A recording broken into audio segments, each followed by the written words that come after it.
इयत्ता 10वी, विषय मराठी, इंग्रजी माध्यम.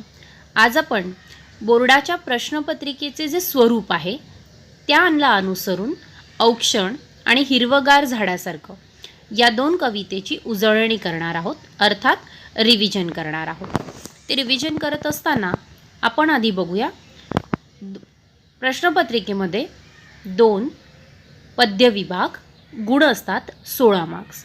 हे आपल्या सगळ्यांनाच माहिती आहे. आता याची गुणविभागणी कशी केली आहे हे परत एकदा आपण पाहणार आहोत. तर प्रश्न अ पठित पद्य, प्रश्न आ पठित पद्य आणि प्रत्येकी 8-8 गुण.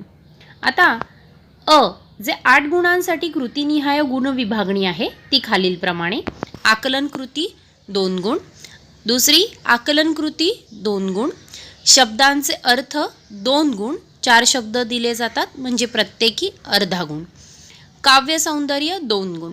काव्य सौंदर्य या प्रश्नाखालील कधी तुम्हाला कवितेतील 2 ओळी दिल्या जातात, त्याचा अर्थ तुम्हाला तुमच्या शब्दांमध्ये लिहायचा असतो, म्हणजेच भावार्थ लिहायचा असतो जो तुम्हाला कळलेला असतो. प्रश्न 3 जो आहे शब्दांचे अर्थ लिहा, तर कवितेखालील जे शब्दार्थ असतात, समानार्थी शब्द असतात, त्या शब्दांचे अर्थ तुम्हाला लिहायला इथे दिले जातात. ते 4 शब्द असतात एकूण आणि प्रत्येकी त्याला अर्धा मार्क असतो. तर आज आपण याच कृतींवर आधारित थोडीशी रिव्हिजन करणार आहोत, उजळणी करणार आहोत. आता प्रश्न आ कसा येतो, तर प्रश्न आ 8 गुणांसाठी कृतीनिहाय गुण विभागणी.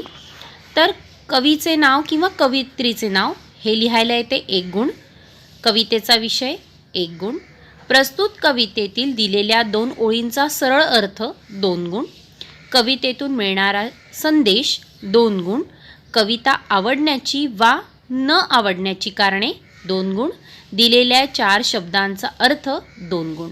तर अशा प्रकारे ही आकृती जी आहे पद्य विभागातील त्याचे गुण विभागणी अशा पद्धतीने केली आहे.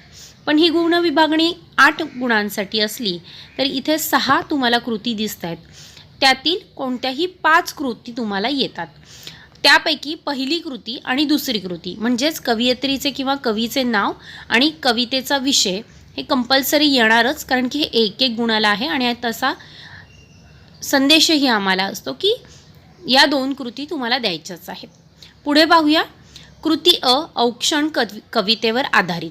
आता ही औक्षण जी कविता आहे त्यावर आधारित आपण कृती अ करणार आहोत. ही करत असताना प्रश्न कशा पद्धतीने विचारले जातात, आपल्याला कृती सोडवत असताना कशी सोडवायची आहे याचा सगळाच विचार आपण इथे करणार आहोत. तर औक्षण कवितेवर पुढील प्रमाणे कृती म्हणजेच उजळणी आपण थोडक्यात म्हणू त्या आपण करूया. खालील कृती पूर्ण करा. सैनिकाप्रती कृतज्ञतेची भावना व्यक्त करण्यासाठी आपल्याकडे नसलेल्या गोष्टी. आता आपण कविता अगदी छान जर अभ्यासली असेल तर आपल्याला या प्रश्नांची उत्तर अगदी सहजतेने येतील. त्यावेळेस आपल्याला कविता बघण्याची किंवा वाचण्याची पुन्हा गरजही भासत नाही. तरी पण कविता आपल्याला दिलेली असते, त्यामधून आपण व्यवस्थित बघून शब्द लिहायचे आहेत. शिरेमध्ये रक्त, द्रव्य आणि कष्टाचे सामर्थ्य हे त्याची उत्तर आपल्याला व्यवस्थित लिहायचे. बऱ्याचदा विद्यार्थी शब्द प्रश्नपत्रिकेत असूनही चुकीचे लिहितात, त्यावेळेस तुमचे गुण इथे जातात. तर हे लक्षात ठेवायचे, शिरेमध्ये रक्त, द्रव्य, कष्टाचे सामर्थ्य हे शब्द तुम्हाला तुमच्या कवितेमध्ये म्हणजेच प्रश्नपत्रिकेत जी कविता दिलेली असते त्याच्यामध्ये असतात. त्यामुळे व्यवस्थित बघून तुम्ही हे शब्द लिहायचे आहेत, म्हणजे कुठल्याही प्रकारे तुमचे गुण तिथे कापले जात नाही, याची दक्षता मात्र तुम्ही घ्यायची आहे. आता आपण बघूया कृती 2 म्हणजेच याच कृतीमध्ये पुढचा जो प्रश्न म्हणजेच कृती जी आहे ती कशा पद्धतीने विचारली आहे. 2 काय ते लिहा. कल्लोळ, पाऊल आणि दौड. मग कल्लोळ कशाचे, तर धुराचे, पाऊल जिद्दीचे, दौड विजयाची. आता काय ते लिहा हा प्रश्न वाचल्यावर म्हणजे ही कृती वाचल्यावरच आपल्याला लक्षात आलं पाहिजे कल्लोळ कशाचे, पाऊल कशाचे आणि दौड कशाची. हे लक्षात येऊन पुन्हा तेच सांगेन, कवितेत शब्द दिलेले असतात ते शब्द व्यवस्थित बघून न चुकता लिहाल तर मार्क पूर्ण गुण पूर्ण तुम्हाला मिळणार आहेत. पुढे आता आपण पाहतोय खालील शब्दांचे अर्थ लिहा. 4 शब्द दिलेली आहेत, प्रत्येकी अर्धा अर्धा गुण आहे म्हणजे अर्धा मार्क आहे आणि व्यवस्थित अभ्यास कराल. प्रत्येक कवितेचे शब्दार्थ आता तुम्हाला करायचेच आहेत, तर व्यवस्थित कराल तर हे गुणही तुमचेच. औक्षण वाळणे, शौर्यगाथा, साहसाची कथा, जिद्द, चिकाटी, विजय, जय किंवा जीत हे आपण लिहू शकतो. अशाच प्रकारे आपल्याला प्रत्येक कवितेचे शब्दार्थ करून ठेवायचे आहेत व्यवस्थित. त्याचा अर्थ लिहिताही आला पाहिजे. फक्त ओरली आपण जर पाठांतर करून ठेवला तर बऱ्याच वेळेला विद्यार्थी लिहिताना चुका करतात आणि त्यामुळे ते गुण तिथे देता येत नाहीत. त्यामुळे जे बोलता येत आहे ते आपल्याला लिहिता येतं आहे का एकदा पडताळणे आवश्यक. पुढे आता आपण काव्यसौंदर्यामध्ये येणारा प्रश्न, खालील ओळीचा तुम्हाला समजलेला अर्थ. आता हा अर्थ मी मुद्दाम इथे लिहून दिलेला नाही, कारण की बऱ्याच वेळा जेव्हा आपण कविता वाचतो किंवा कविता लिहित असतो, अनेक प्रश्न त्यांचे सोडवत असतो, त्यावेळेस हे आपल्याला लिहायचंच आहे. त्यामुळे हे मी ते दिलेलं नाही आहे आणि स्पष्टीकरणामध्ये याचा अर्थ मी दिलेला आहे, सांगितलेला आहे. नाही मुठीमध्ये द्रव्य, नाही शिरेमध्ये रक्त, काय करावे कळेना, नाही कष्टाचे सामर्थ्य. याचा सरळ अर्थ तुम्हाला समजलेला तुम्ही तुमच्या शब्दामध्ये लिहू शकता. मग नाही मुठीमध्ये द्रव्य, नाही शिरेमध्ये रक्त म्हणजे आमच्या हातात द्रव्य म्हणजे पैसा, शिरेत रक्त नाही म्हणजे तेवढं सामर्थ्य आमच्यात नाही. काय करावे कळेना, आता तुला मी कशा प्रकारे सपोर्ट करू किंवा कसा आधार देऊ, काय मदत करू, असं त्या व्यक्तीला कवीला कळत नाही आहे, म्हणून त्यांनी हे लिहिलेलं आहे. याचं सुस्पष्टरित्या तुम्हाला स्पष्टीकरण लिहायचे आहे. आता कृती आ ही जी आहे त्या आपण हिरवगार झाडांसारखं या कवितेवर आधारित पाहणार आहोत.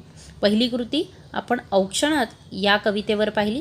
कृती आ हिरवगार झाडासारखं कवितेवर आधारित पाहूया, जेणेकरून आपल्याला कळेल की कृती कशा पद्धतीने सोडवायची आहे, ती लिहित असताना कोणत्या गोष्टींची आपल्याला काळजी घ्यायची, आणि अशा प्रकारे अभ्यास कराल तर नक्कीच चांगले गुण आपल्या पदरात पडणार आहेत.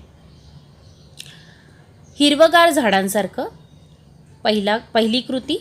प्रस्तुत कवितेचे कवी तर जॉर्ज लोपिस, म्हणजे आपल्याला इथे प्रत्येक कवितेचे कवी किंवा कवयित्री पाठांतर करून ठेवणे आवश्यक. प्रस्तुत कवितेचा विषय तर झाडांमधील विविध गुण स्वतःमध्ये रुजवण्याचा संदेश झाड आपल्याला देत आहे. आपण पाहिलं हे झाड कसं आहे तर ध्यानस्थ ऋषीसारखं ते शांत बसून आहे. कितीही वादळ वारा झाला तरी त्याचा काही फरक पडत नाही. कुणी कुऱ्हाडीने घाव घातला तरी त्याला फरक पडत नाही. फक्त देण्याची वृत्ती त्याची आहे. प्रत्येक व्यक्तीला तो येणाऱ्या वाटसरूला तो सावली देतो. असे अनेक गोष्टी त्याच्याकडून आपल्याला शिकण्यासारख्या आहेत. तर हे संदेश आपल्याला मिळत आहे. कवितेच्या दिलेल्या 2 ओळींचा सरळ अर्थ तुम्हाला लिहायचा आहे. तो आपण स्पष्टीकरणात पाहिलेलाच आहे. तोच अर्थ तुम्हाला इथे विचारलेल्या 2 ओळींचा लिहायचा आहे. कवितेतून मिळणारा संदेश. आता या कवितेतून आपल्याला काय संदेश मिळत आहे तर या कवितेत झाडाच्या सहनशीलता, परोपकारी वृत्तीचा, दानीपणा, कठीण प्रसंगातही घट्ट पाय रोवून उभे राहण्याचा खंबीरपणा अशा गुणांचे वर्णन केले आहे. मानवालाही आनंदी जीवन जगण्यासाठी हे गुण स्वीकारले पाहिजेत. म्हणजेच मनुष्याला जर आनंदी राहायचं आहे तर हे सर्व गुण आपणही आपल्यात घेतले पाहिजेत, असा संदेश या कवितेच्या माध्यमातून आपल्याला मिळत आहे. आता नेक्स्ट 2 क्वेश्चन आहेत. कविता आवडण्याची वा न आवडण्याची कारणे.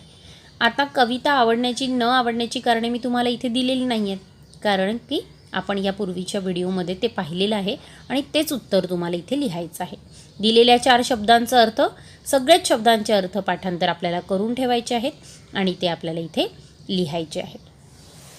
Thank you so much.